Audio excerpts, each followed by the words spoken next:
We often fear the two words collapse, as if they were the worst tragedy that could happen in life.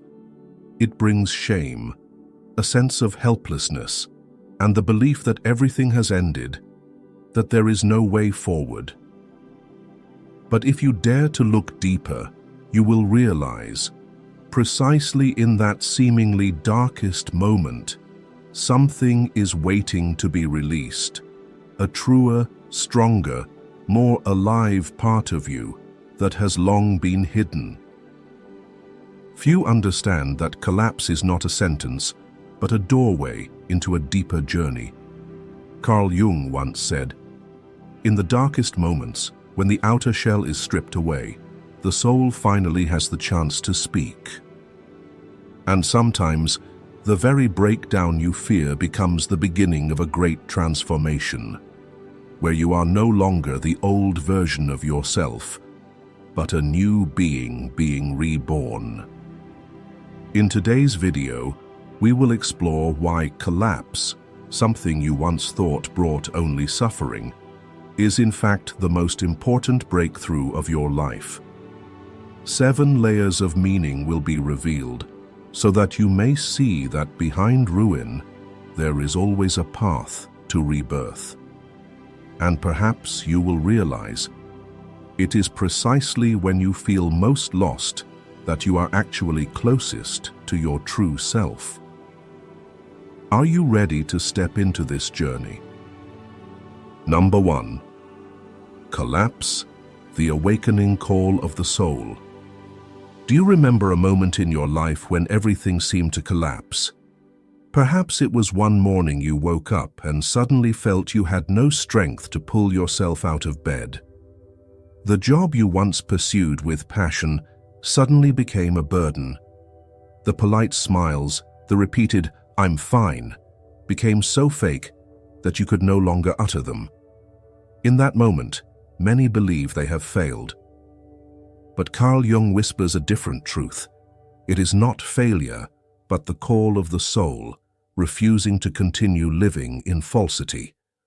In modern culture, collapse is often associated with shame. We are taught to always stand tall, stay busy, prove our worth through roles. The dutiful child, the excellent employee, the perfect mother, the strong father. We wear masks and forget they are meant to be temporary, not for life. But the soul cannot endure pretense for too long. It speaks through what we call breakdown, a body exhausted, emotions depleted, sleepless nights, the helplessness of playing a role in a play you no longer believe in. Imagine a house built one floor upon another, but with a cracked foundation. People try to repaint, cover the cracks with new colors. But the more they decorate, the heavier it becomes, and eventually the whole structure collapses. That moment is terrifying, but it does not come to destroy you. It comes to return you to a true foundation, so you can rebuild, this time stronger. Collapse is the dismantling of what no longer fits, so you can stop living a lie. I once knew a woman who lived for many years as the perfect daughter. She graduated with honors, chose the career her family wanted, then married the man her parents arranged. On the outside, her life seemed like a flawless film, but inside, her soul withered. Each day the smile on her lips was like makeup, beautiful but heavy. One day, in the middle of a meeting, she burst into tears, not for any specific reason, but because her body and soul could no longer carry the weight. Many thought she had broken down. But in reality, that moment was the first time she touched the true call within, beginning her journey back to her authentic self. Jung once said, "The most terrifying thing is to accept oneself completely. Because we are so afraid of facing the truth, we keep patching, enduring. And then the soul is forced to do something stronger.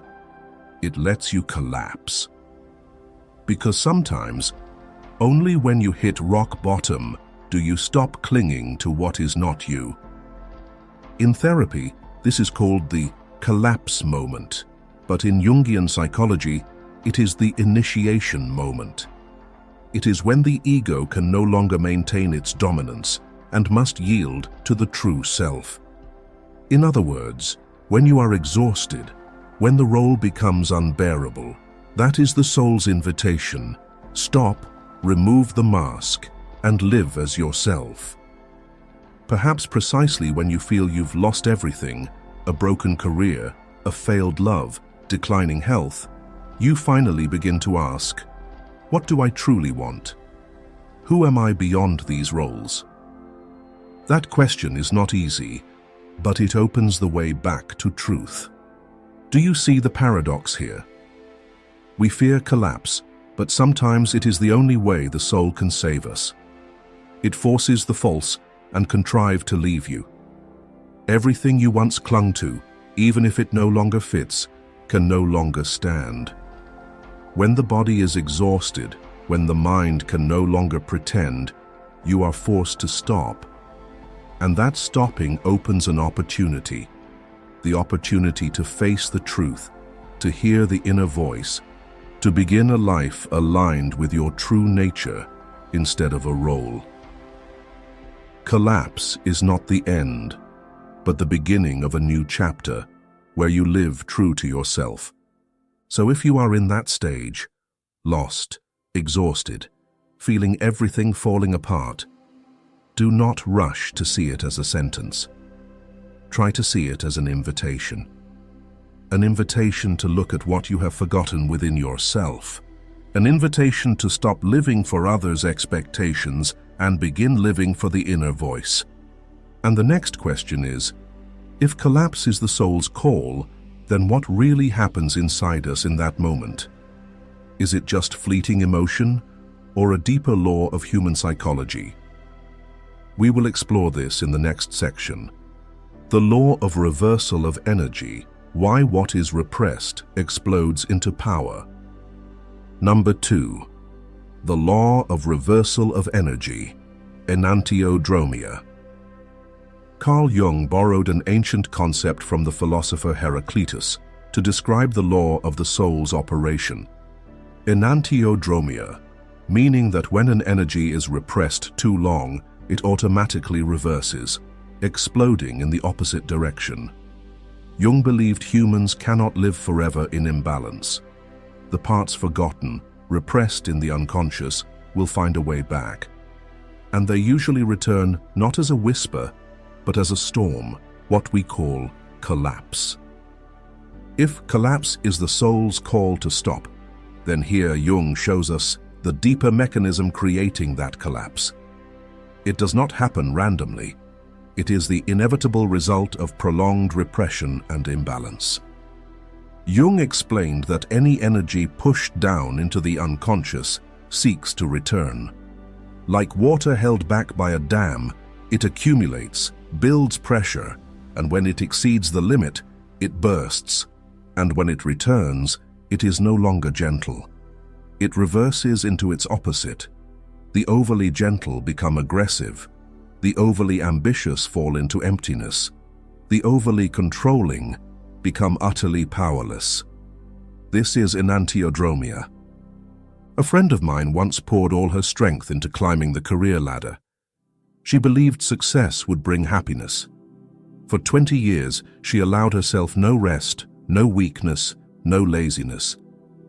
But then, upon reaching the top, she suddenly woke one morning in emptiness. All the fame and money became meaningless. She fell into depression without understanding why.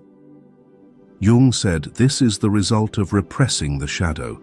For 2 decades, that woman denied her natural human parts, the part that wanted rest, love, vulnerability.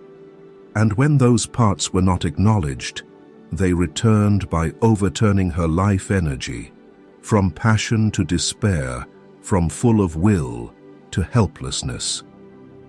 This is not failure of effort, but the law of the soul forcing one back to balance. Jung believed humans cannot forever live tilted to one side.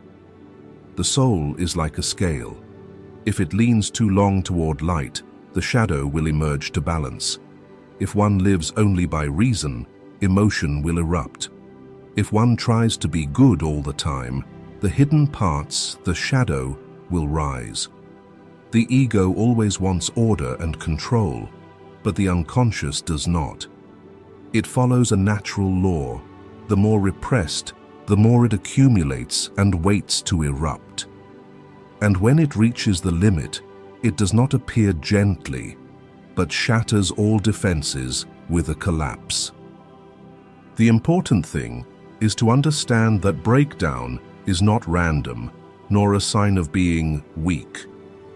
It is a balancing mechanism. When you push yourself too far to one extreme, collapse is how inner energy reverses to bring you back to center. The workaholic must face exhaustion to learn rest. The one who sacrifices too much must face anger to learn boundaries. The overly disciplined must face disorientation to learn letting go. Collapse, therefore, is the soul reclaiming fairness. It tells you, you cannot ignore your shadow forever. It is time to see it. Jung emphasized that enantiodromia is an opportunity, not a curse. When what we repress returns, it makes us collapse, but it also opens a gateway to truth. If you can stay in the storm instead of rejecting it, you will see that behind the chaos is the authentic soul trying to return. In fact, many women only truly change after experiencing this reversal. A mother exhausted from sacrifice after an outburst learns to love herself.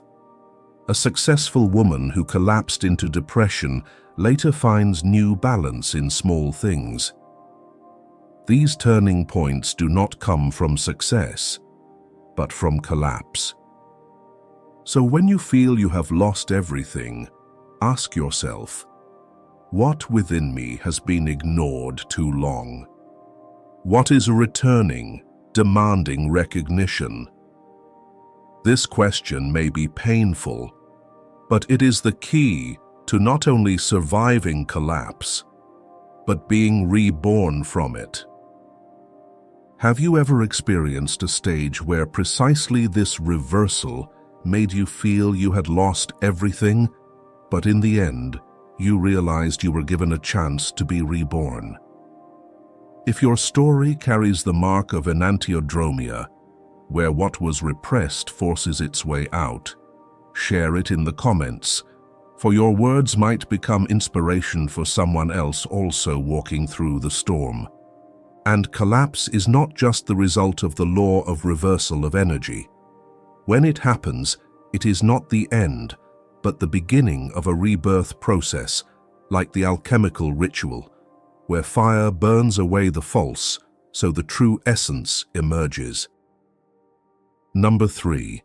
The alchemical ritual, rebirth in fire. In the ancient tradition of alchemy, base metal could only become gold when put into fire, melted, and reforged. Carl Jung, when studying alchemy, saw in it a vivid symbol for the human psyche. For him, every collapse in life is not an ending, but an alchemical ritual, where false layers and imposed roles are burned away, so the true essence can be freed. And this is why collapse can be the greatest breakthrough. It opens the chance for rebirth. When a woman falls into a breakdown, the first feeling is always loss. Work loses meaning, relationships shake, the body is exhausted. But if seen differently, it is not an ending, but a purification. The fire of collapse burns what no longer fits, keeping only essence. Just as in alchemy no gold is born without fire, a person cannot find their true self without once burning in false roles. A woman once shared that she had spent years in a job she did not love. Every day she wore neat clothes, smiled at colleagues, but inside felt empty. She stayed for stability, for her family's wishes, for fear of change. Then one day, the company restructured and she lost her job. The shock made her collapse, believing she had failed. But in the dark period, she began to ask, "What truly makes me happy?" She returned to her abandoned passion for painting. From what seemed a tragic loss, she rediscovered her essence. That collapse, in truth, was not the end, but the breakthrough that brought her back to herself. In mythology, the phoenix reminds us of this truth. At the end of its life cycle, it does not quietly die, but throws itself into flames, burns brightly, then from ashes is reborn even more radiant. The ancients saw that the old must burn away for the new to be born. Jung also saw the phoenix as a powerful symbol of rebirth after collapse, proof that only by entering fire can humans reach their greatest breakthroughs. The important thing is to understand, the fire of collapse is not the enemy. It does not come to destroy, but to transform. But because we cling too tightly to old roles, when the fire comes, we panic. We think we have lost everything, but in fact, we have only lost what was not true. Fire only takes the false, the forced, and leaves the real.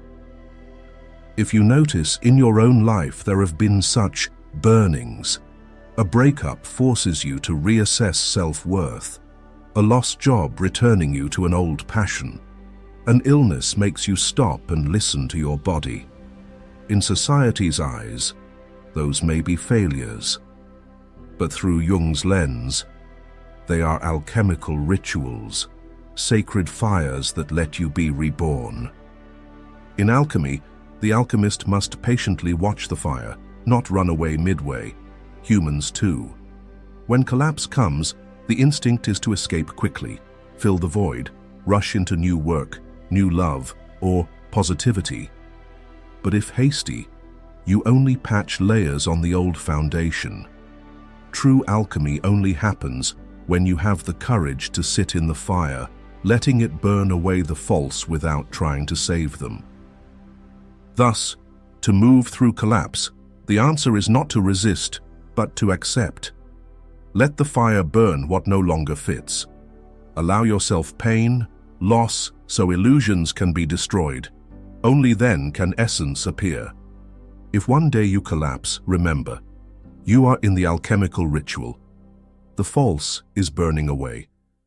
And from those ashes, you, your true self, will be reborn.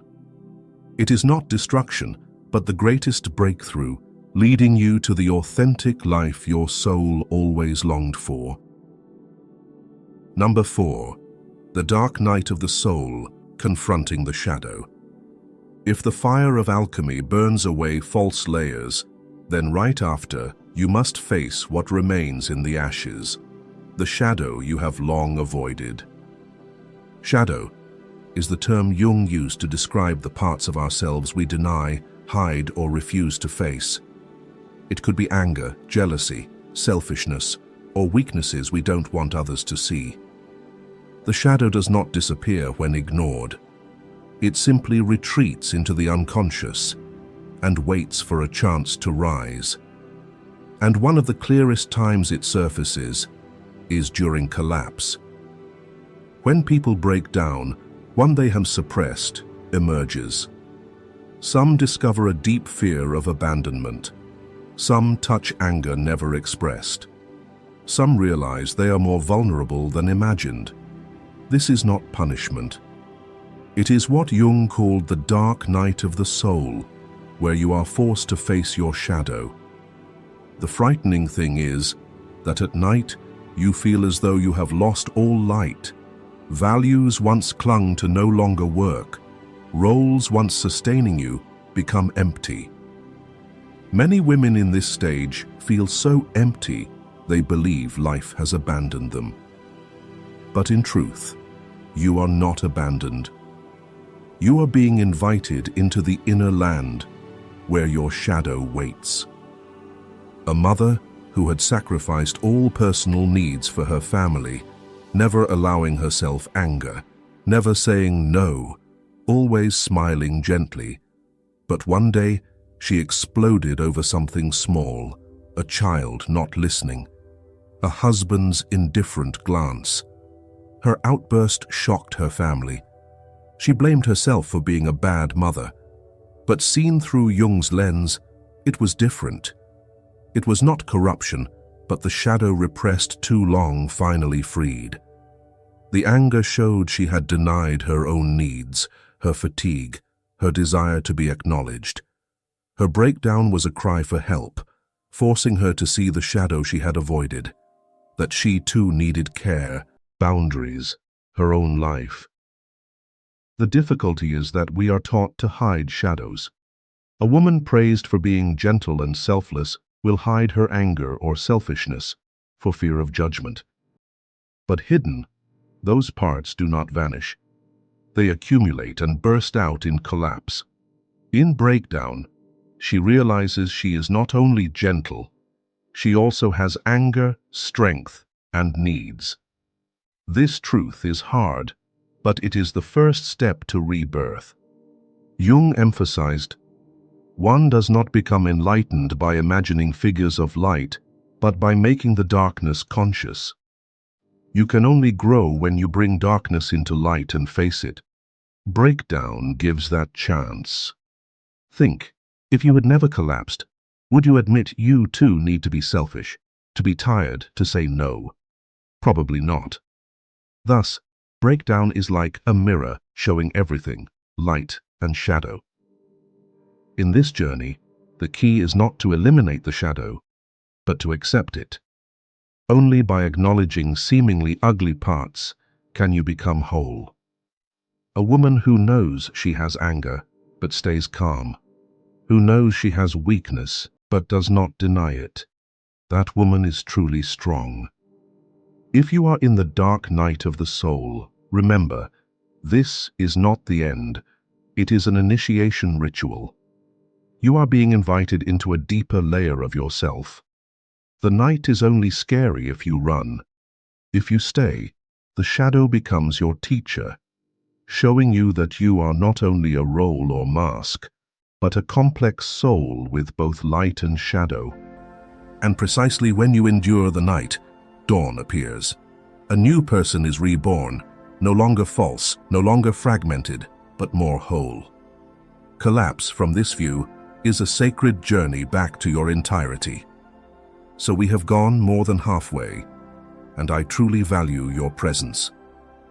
Before moving on, allow yourself a pause, close your eyes for a few seconds, and listen to the whisper within.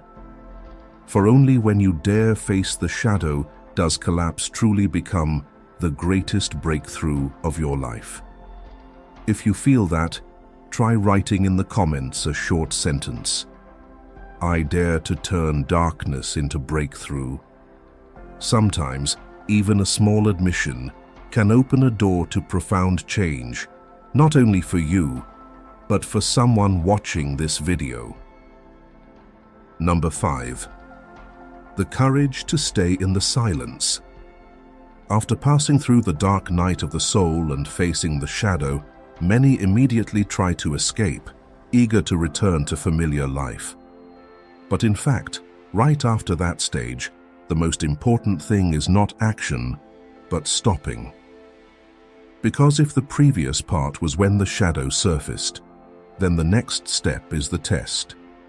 Do you have the courage to stay in the silence instead of running from it?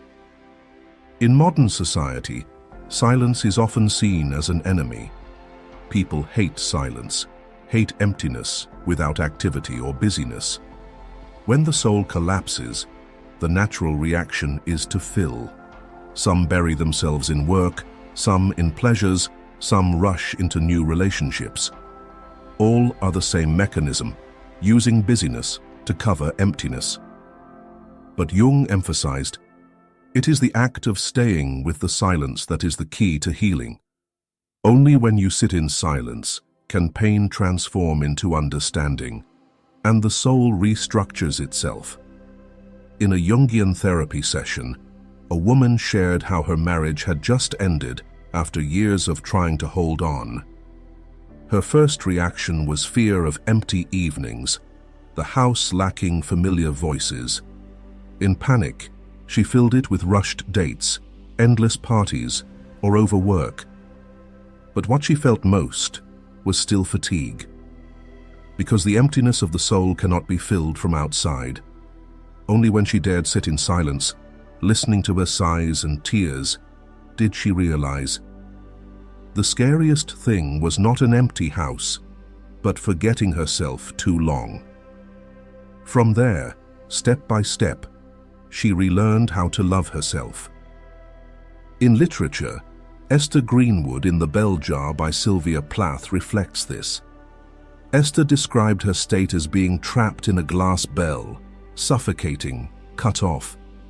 Instead of filling with work or pleasure, she had to sit in silence, face pain and blockage. In that suffocating silence, she discovered an important truth. She could not continue living to please others, but had to listen to the voice buried inside. Though tragic, her journey reflects Jung's spirit. Only by staying in silence do we truly hear the soul and find the way forward. Silence, in Jung's view, is like a training ground for the soul. It is not emptiness, but space for chaotic fragments to reorder, crystallize into new form. When you stay, pain soothes into understanding. Anger quiets to reveal deeper wounds. Despair, if heard, becomes desire to live true. But reaching this requires courage, because human instinct urges escape, not confrontation. The hardest part of staying in silence is the insecurity of having no external anchor. In silence, you cannot rely on work to prove worth, nor on frantic pace to avoid yourself. You are left only with yourself and unanswered questions. Who am I? What do I truly want? Who am I living for? And that is when healing begins. Jung once said, "Knowing your own darkness is the best method for dealing with the darknesses of other people." Silence is the space where that darkness shows, where the unconscious is named. Once named, it is no longer so frightening, but becomes part of understanding oneself fully. Looking back, many realize their most painful times became their most important turning points. Because instead of rushing to fill, they dared to stay.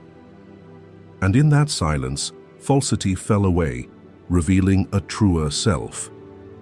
So if you are in silence, do not see it as a terrifying void. See it as a crucible where raw emotions are transformed into understanding, where your soul is quietly restructuring for a deeper life. Healing does not begin when you run, but when you stay. Number 6. Transforming pain into creativity and new strength. What happens if pain, instead of being a burden, becomes new strength?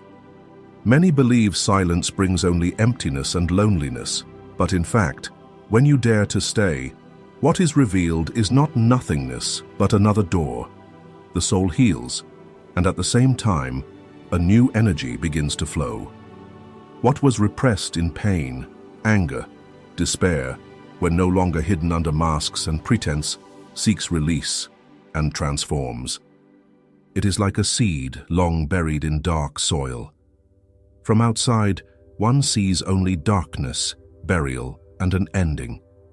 But it is the pressure of soil, the darkness, that creates the environment for the sprout to break through. When the shell cracks, the seed germinates, reaching for light. Pain is the same. When buried in collapse, its energy seeks to rise and reshape into new form. Jung called this the power of transformation. Pain does not disappear, but is reshaped into a new life force. In art, this happens constantly. Great works often are not born from perfect happiness, but from fracture. A famous example is Frida Kahlo, the Mexican painter. After a bus accident at 18, her body was damaged for life. Chronic pain confining her to bed for months. Others might have broken, but Frida turned her wounds into endless creativity. Her paintings showed fragmented bodies, blood, broken bones, not just pain, but the strength of a soul refusing silence. In pain, she found her language. Kahlo became an icon of modern art, feminism, and courage. This proves Jung's idea. When the unconscious is stirred by pain, that energy can transform into creation. Not everyone is a famous artist, but everyone can transform pain into strength. A woman said after her mother's sudden death, she fell into a crisis. At first, she filled the pain with work and socializing, but the more she ran, the more exhausted. When she allowed herself to sit with grief, she began journaling memories of her mother, words unsaid. Through writing, she discovered a gift, healing through words. After a year, she compiled and published a small book. Those pages helped her, and others too. What seemed an ending became the beginning of creativity and connection. Jung once said, "In all chaos there is a cosmos, in all disorder, a secret order." This means when you collapse, do not think it is destruction. In the ashes of pain, a new order, a new vitality is forming. Creativity, true love, courage to live authentically, all are born there. The key is not to eliminate pain, but to transform it. Some find it in writing, painting, music. Some in true love after leaving role-based relationships. When you stop maintaining masks, you release energy to love and live from truth. Love becomes a meeting of beings, not a play of masks. History and culture offer countless examples. Timeless music, novels, art, most were born of personal pain. This shows pain is not just a burden, but raw energy. If transformed, it fuels creativity and resilience. If you are in a collapse, see it as unshaped energy. Instead of asking, "How do I stop hurting?"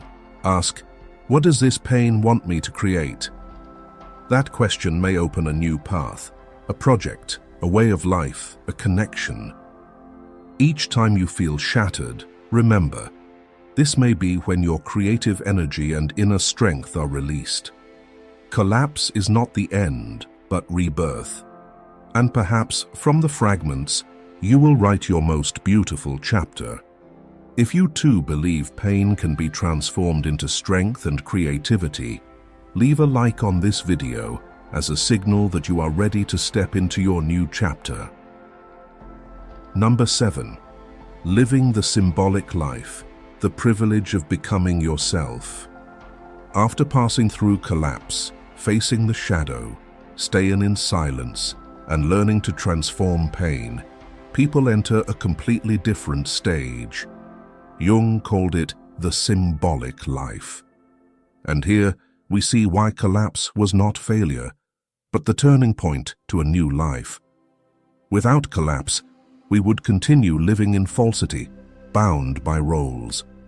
Only when everything falls apart can the soul begin anew, this time in truth. When Jung said, "The privilege of a lifetime is to become who you truly are," he was not speaking of success, status, or outward happiness. He meant inner freedom, only reached after ruin. Collapse forces you to remove masks, see the shadow, endure silence, and in emptiness, find yourself. That is the true meaning of breakthrough.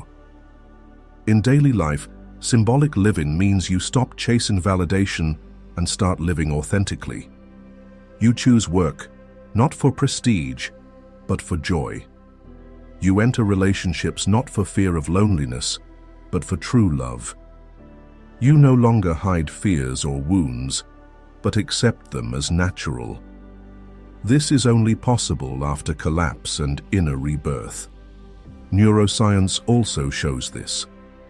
When people constantly repress their true self to maintain roles, the brain consumes huge energy.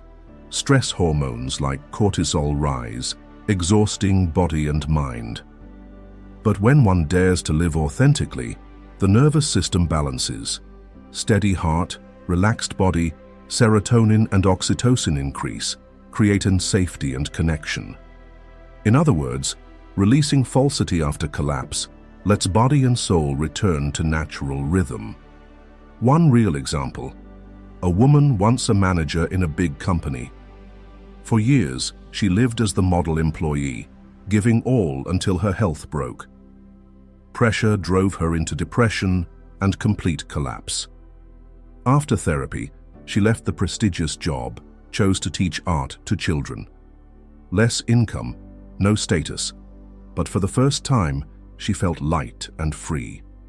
Standing before children, holding brushes, hearing laughter, she realized happiness is not in roles, but in authenticity. She is living proof that collapse can open the symbolic life.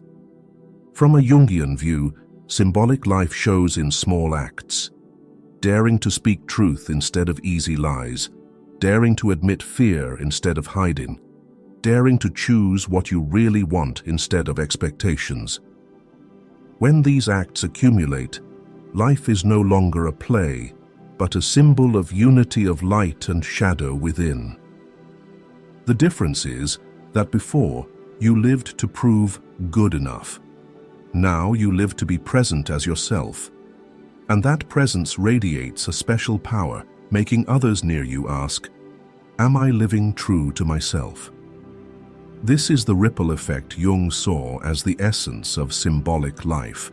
One authentic person can mirror for a whole community. In the end, collapse does not end you, but pushes you into a fuller life. It shifts you from a life ruled by roles and expectations to a symbolic life, where every wound, every fall, becomes the meaning of the journey. If you are in a state of collapse, remember, no pain is wasted. Ruin opens the way for rebirth. Darkness brings facing the shadow. Silence offers an inner voice. And when you transform pain, you approach the greatest privilege, becoming yourself. You may not be perfect by society's standards, but you become a symbol of your soul, honest, present, free. And that is why your collapse, seemingly destruction, is in truth the greatest breakthrough in Carl Jung's spirit. One who dares pass collapse is like the sky after a storm. In chaos, with only clouds and thunder, but from that, a rainbow appears, radiant, impossible without rain.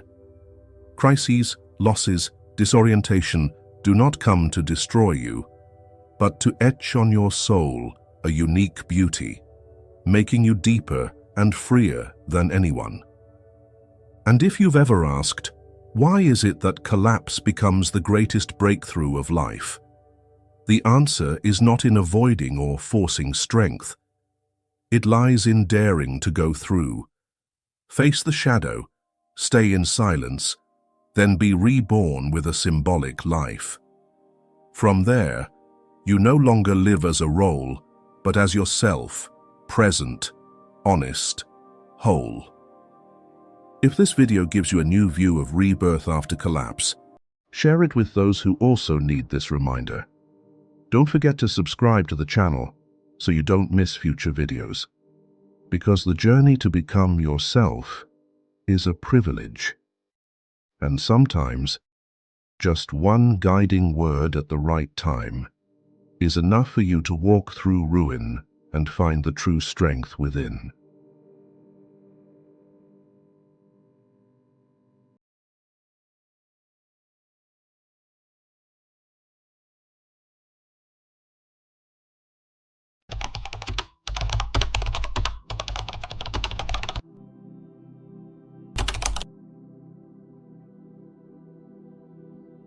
Most of us live our lives as if chasing another existence, a more perfect, complete, and pleasant version of the present.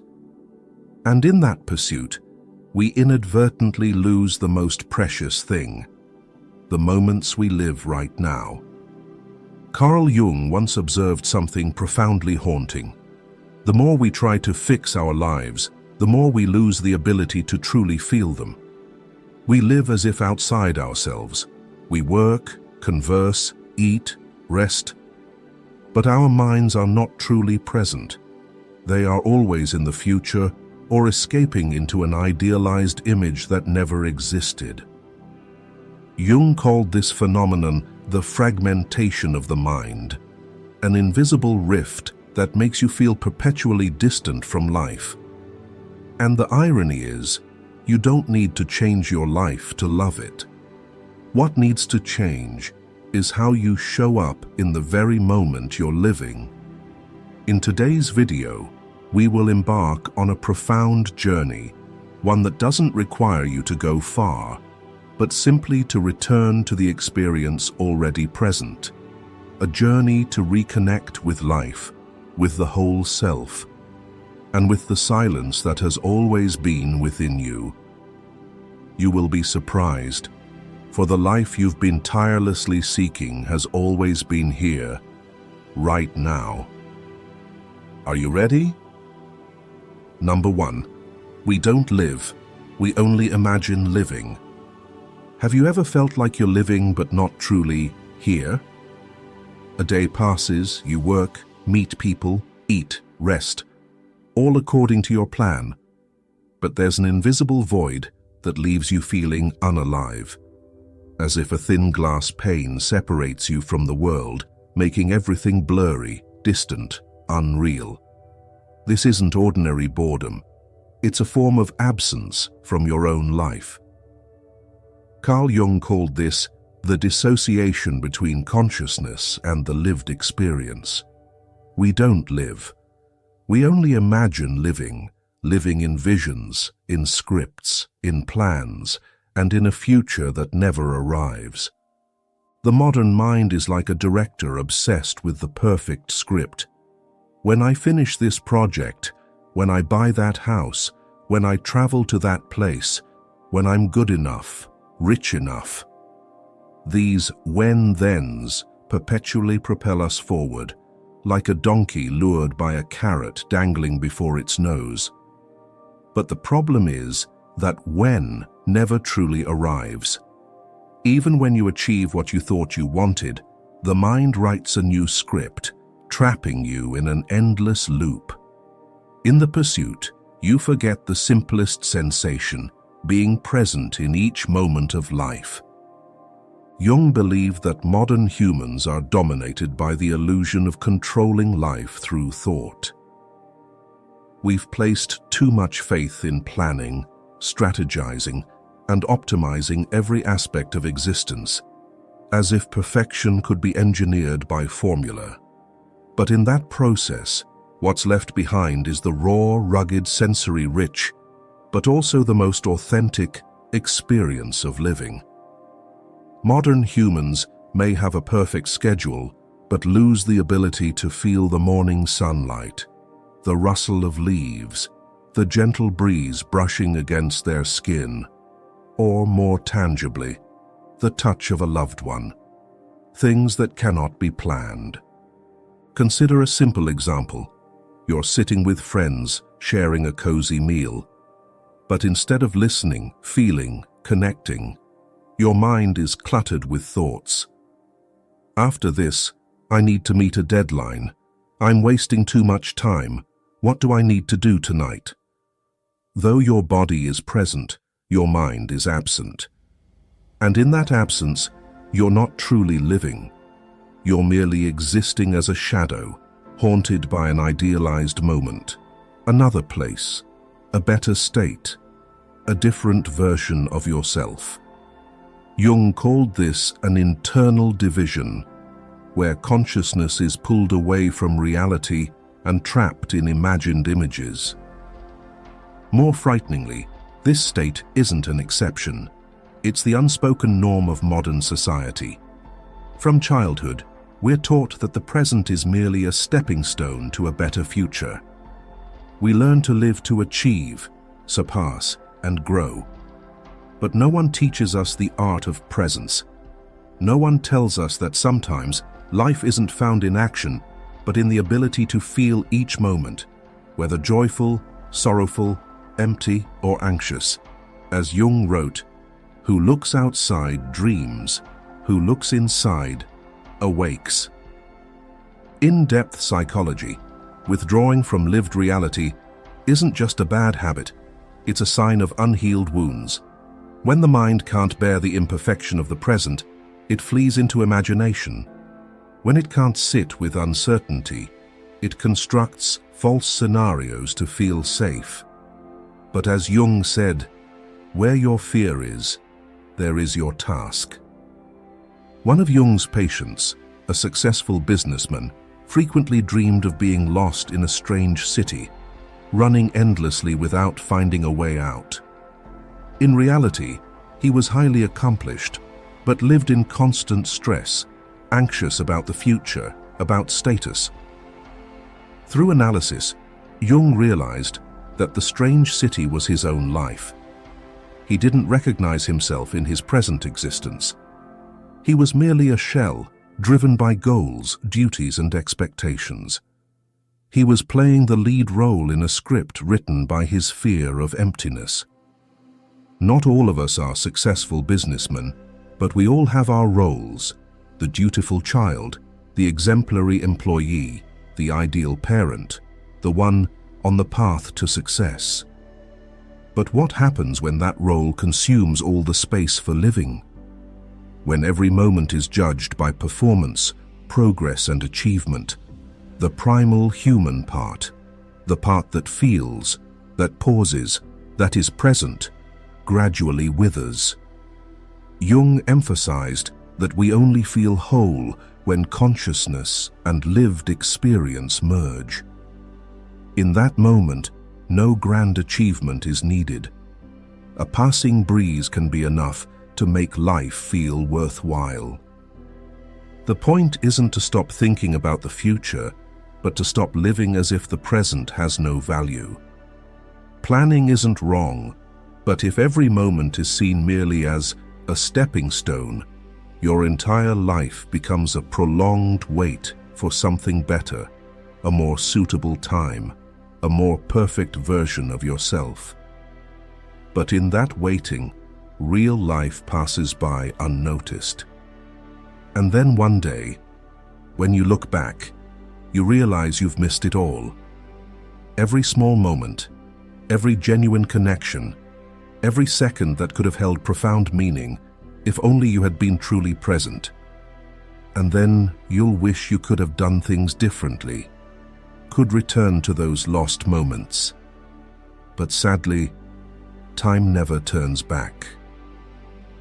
Number 2, denying the present is denying yourself. We have lived too long in the dream of another life, and the greatest danger is not the dream itself, but the way we begin to reject the life unfolding before us. The gentle but persistent dissatisfaction with the present is not merely a negative habit, it is a profound act of self-denial. Carl Jung once said, "The psychological rule says that when an inner situation is not made conscious, it happens outside, as fate." And one of the most powerful unconscious forces silently steering our lives is the belief that now is not good enough.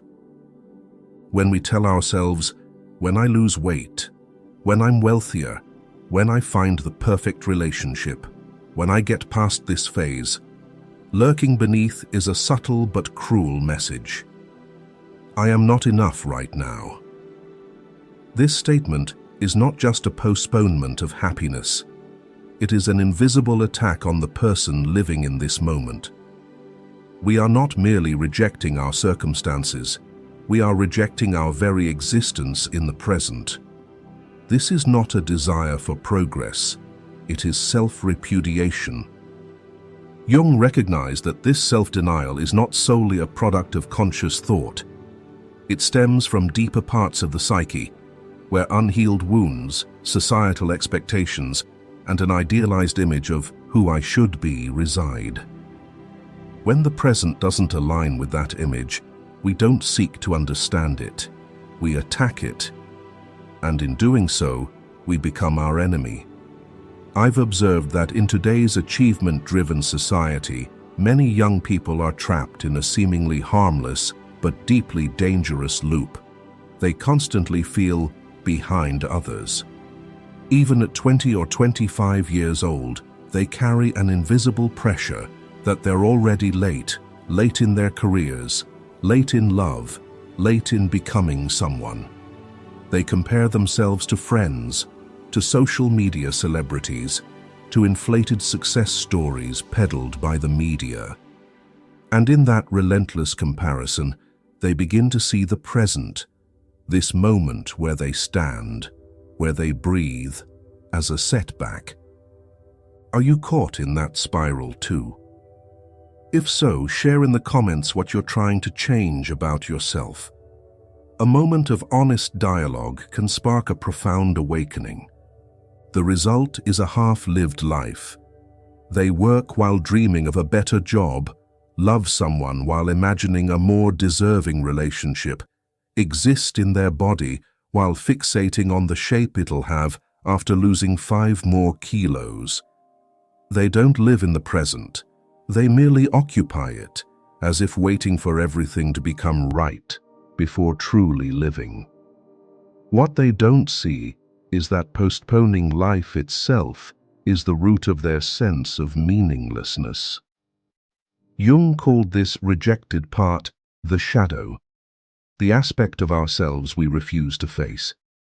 And the irony is, the more we reject it, the stronger it grows. The more we deny the present, the harsher it becomes. It's like hating cold weather and silently cursing every time you step outside. Why is the weather like this? That complaint doesn't lessen the discomfort. It amplifies it, because the discomfort doesn't come from the weather, but from resisting it, even though you know it's inevitable. Similarly, when we resist reality, we don't make it disappear, we only make it a burden.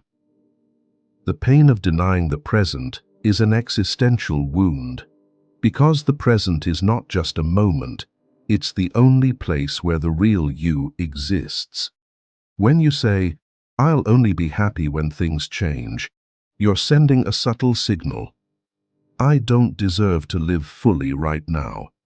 This is not only cruel, but profoundly dangerous. Jung observed that this self-rejection is fertile ground for psychological disorders to flourish: depression, anxiety, and a lingering sense of meaninglessness. You may fool others, but your soul always knows when you're turning your back on it. In analytical psychology, denying the present self is the root of the psyche's fragmentation. We become divided into parts: the part striving upward, the part exhausted, the part needing love, the part unaccepted. When these parts remain unintegrated, we live in a state of silent inner war. Every passing moment ceases to be a lived experience and becomes a psychological battle between who I am and who I should be. Jung emphasized that healing begins not with improvement, but with acceptance, not surrender, but a clear recognition of where you stand. This is what modern society often gets wrong. We're taught that self-improvement means endlessly fixing, upgrading, and optimizing. But no one teaches us that some parts of us don't need fixing. They need to be seen, heard, and loved unconditionally. A child doesn't need to be better behaved to deserve a hug. A wounded soul doesn't need to be stronger to be accepted. True healing begins with an unconditional gaze. Jung likened the human psyche to an old house. If you only live in the bright upper floors and neglect the dark basement, you've never truly lived in yourself. Every time you say, "I must be different," you lock another door in that house. But the darkness doesn't vanish. It waits, smoldering, and returns as dreams, obsessions, disorders, or nameless emptiness. Imagine this. If you're sitting in a cluttered, dusty, rented room, you could close your eyes and dream of a luxurious mansion. But does that make the room you're in disappear? It's still there.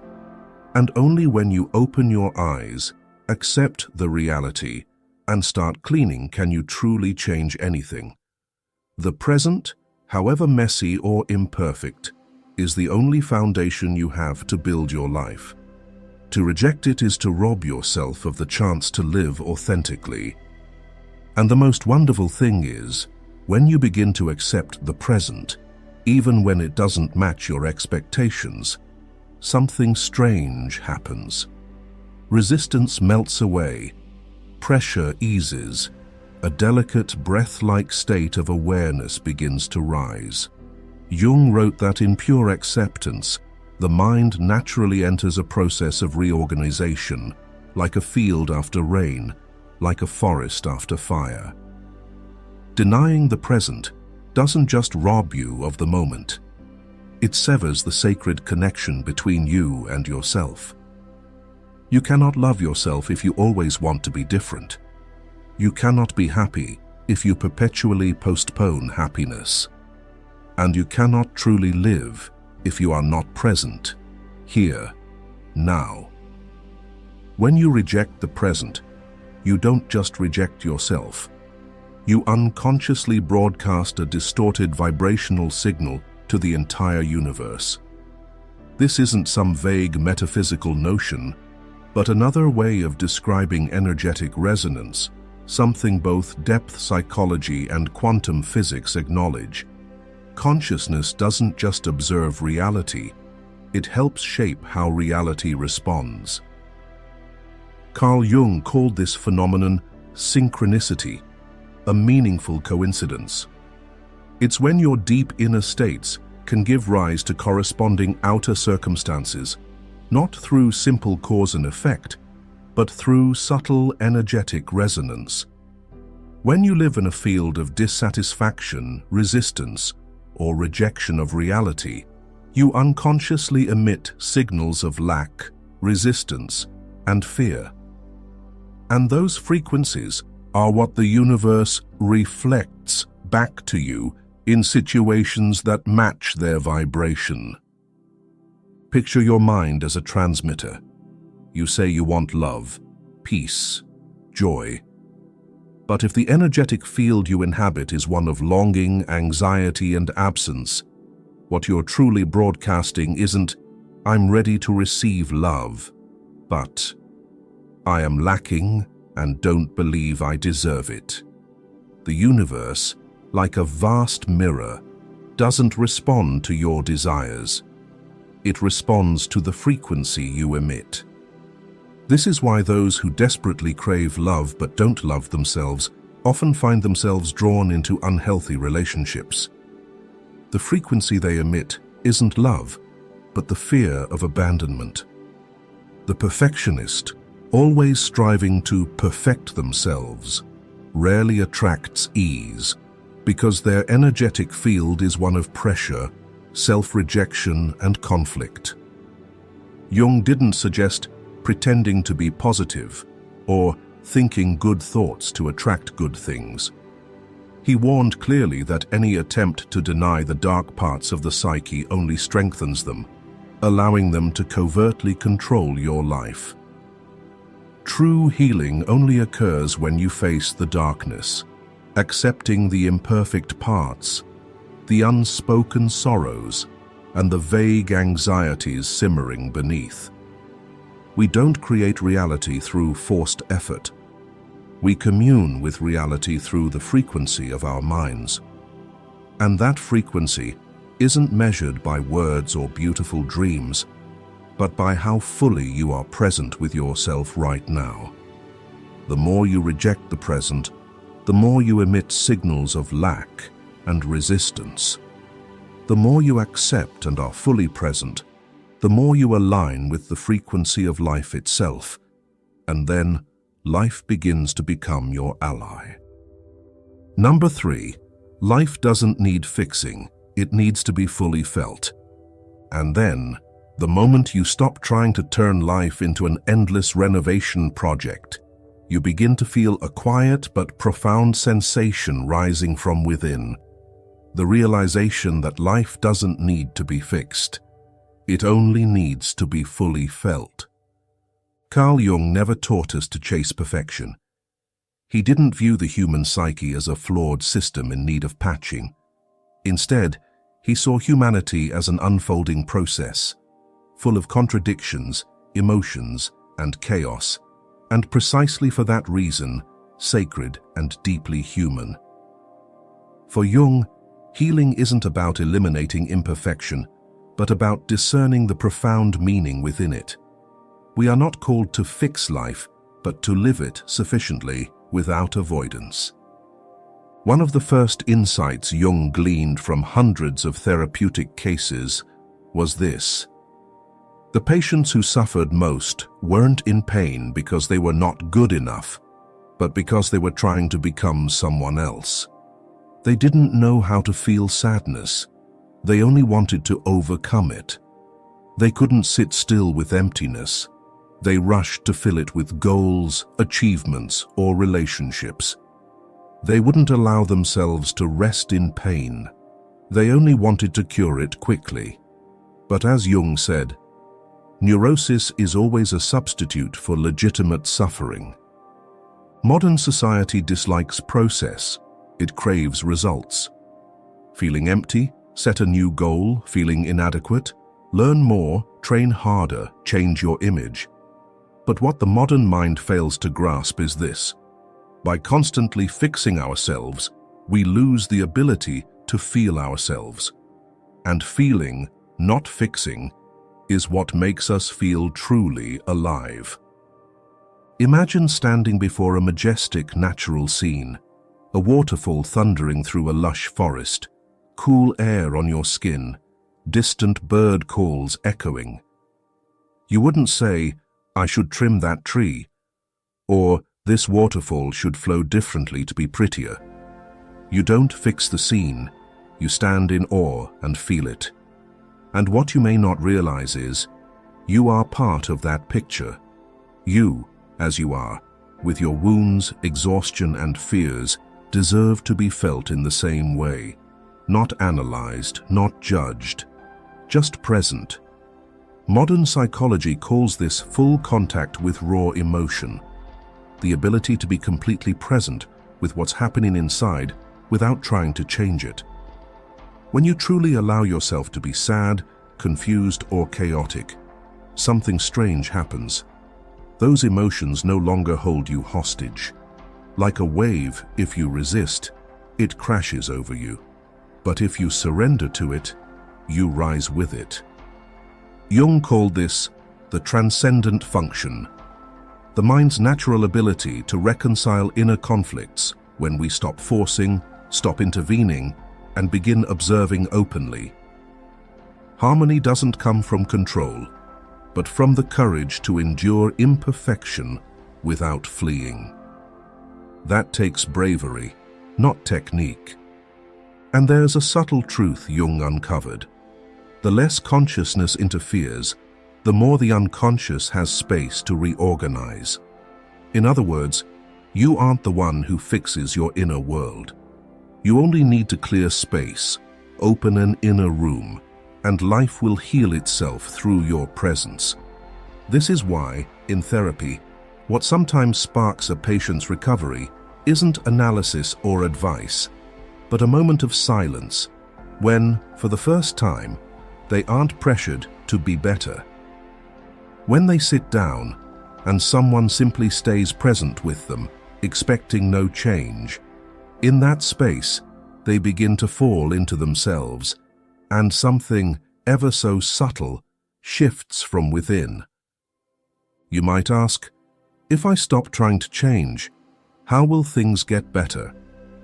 Jung's answer isn't to abandon change, but to change how you are present with change. When you stop forcing, stop urging yourself to be different, and instead show up deeply with what is. Change unfolds, not because you demand it, but because you've created space for it to happen. Life doesn't need a blueprint to become meaningful. It needs a mind quiet enough to feel what's unfolding. And that quietness isn't found in sitting still, but in ceasing to become someone else, stopping the urge to fix every moment, and starting to be truly present in this imperfect now. Number 4, suffering isn't a system error. It's a message from the mind. When we stop trying to fix life and begin to feel it fully, we must confront what we've always tried to avoid: suffering. It's there, smoldering in your chest, hiding behind forced smiles, in sleepless nights without reason, or in the quiet emptiness that seeps into an otherwise ordinary day. Most of us have been taught that pain is something wrong, a system error to be eradicated, a negative feeling to be overcome. But Carl Jung saw something entirely different. For Jung, suffering isn't the enemy. It's not a bug in the mind's software needing a debug, nor an accident outside life's plan. Rather, it's a profound message the soul sends to consciousness when something in life is being suppressed, denied, or straying from your true path.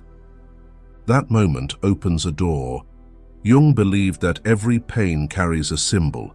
It's a primal language the unconscious uses to call consciousness back.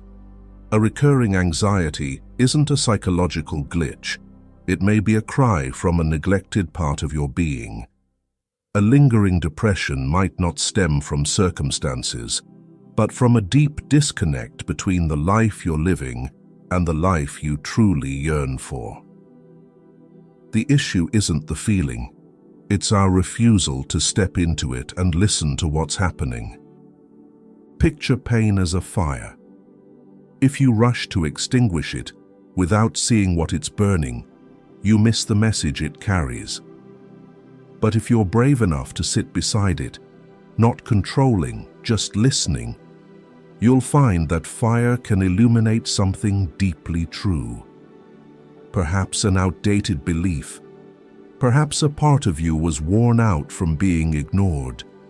Perhaps a call for change you haven't dared face. Jung didn't urge us to wallow in suffering. He simply said, when we stop fighting pain, it stops fighting us. That's why many only transform when they stop trying to escape negative emotions and instead show up fully within them. Not sinking, not fleeing, just staying, like a friend beside a storm, without judgment, without leaving.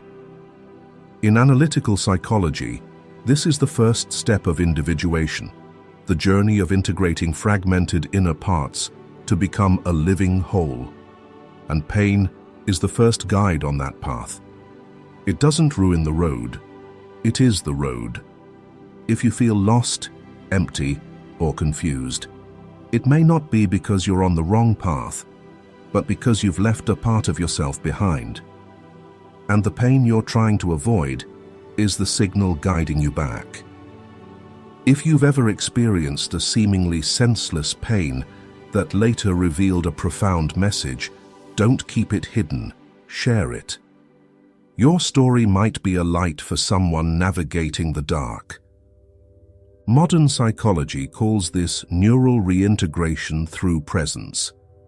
When you observe an emotion without reacting or imposing, you create conditions for disconnected brain regions, like the amygdala, emotion, and prefrontal cortex, executive function, to reconnect. In other words, consciousness doesn't change emotion by force, but by asking the mind to stand still. Picture a lake. When you throw a stone, the surface ripples, distorting the reflection. But if you wait long enough, the water calms, and you see clearly. Your consciousness is the same. The more you interfere, the messier it gets. Only when you allow stillness, not through effort, but by relinquishing control, do you see the truth beneath the surface. A young friend once shared an unforgettable experience. She was always chasing self-improvement, reading every book, taking therapy courses, tracking every behavior and every progress. But the more she understood, the more exhausted she felt. One day, when everything seemed to collapse, with nothing left to understand, fix, or strive for, she just breathed and stayed with her helplessness. And in her words, "I stopped doing anything to myself, and for the first time, I felt like myself." Jung believed consciousness isn't life's manipulator, but its receiver. In the Red Book, he wrote, "Be silent and listen. Have you recognized your madness, and do you admit it?" Madness is not to be despised and not to be feared, but instead, you should give it life, implying a journey back to the purest presence of oneself. You don't need to understand to live. You only need to live deeply enough, silently, and listen to touch wordless understanding. The modern world equates knowledge with freedom. But true freedom comes when you're no longer driven by the fear of needing to understand everything. When you can live with a question without needing an answer, live with an emotion without needing to fix it, live with uncertainty without calling it a problem, then spiritual freedom begins. You don't need more knowledge. You need more space in your mind to experience the life you're living. And in that state, you begin to learn the hardest lesson the modern mind has lost: knowing what is enough. Number 5. The lesson of enough. Knowing what is enough is not a hollow, optimistic platitude. It emerges in the most ordinary moments, often so small you barely notice. To know enough is to lack everything, yet still retain the capacity to cherish what you have. It doesn't come from having more, but from a subtle shift in how you see the world. You may be unemployed, but you still have a roof to shelter you from the rain, feet to walk out of a crisis, and a friend to call when your heart feels empty. And somewhere out there, children and the homeless lack even a blanket on a cold night. Knowing enough doesn't stop you from striving. It keeps you from losing gratitude for the present. You may not have achieved your dreams, but you're still alive, still capable of dreaming. In a world of political chaos today, where thousands fight to hold on to each breath, the fact that you're sitting here, reading, feeling, thinking, is a miracle you're forgetting. Knowing enough is eating a simple meal and still feeling warm. It doesn't need to capture every moment to prove something to others, yet it feels complete. It's watching a sunset and not thinking, "This would be prettier with a fancy cafe here." You just see beauty, and you're present. Knowing enough is not waiting for an ideal love to open your heart. It's loving the person in front of you with sincerity, not demanding they match an image in your mind. It's choosing to stay, even when the relationship isn't perfect, because you've learned that authenticity sometimes matters more than perfection. Knowing enough is stopping comparisons. It's seeing someone more successful without feeling like a failure. It's not turning others' achievements into your insecurities. It's recognizing beauty in your current steps, even if they're not fast, not far, not dazzling. Knowing enough is not needing validation to feel worthy. It's doing what's right, even if no one applauds. It's living true to yourself, not for rewards or attention, but because it brings you peace. And most importantly, knowing enough is looking at yourself, with all your scratches, mistakes, and imperfections, without disdain or denial. You don't say, "I must be different to be worthy." You embrace yourself with compassion and say, "I'm here, I'm living, and I'm worthy right now." Carl Jung warned of the danger of endless progressivism, the belief that we must always become more to be deemed worthy. He didn't oppose growth, but he saw its dark side. When more becomes a maze with no exit, emptiness grows no matter how much we achieve. And that's exactly what our generation lives with, a bottomless craving disguised as self-improvement.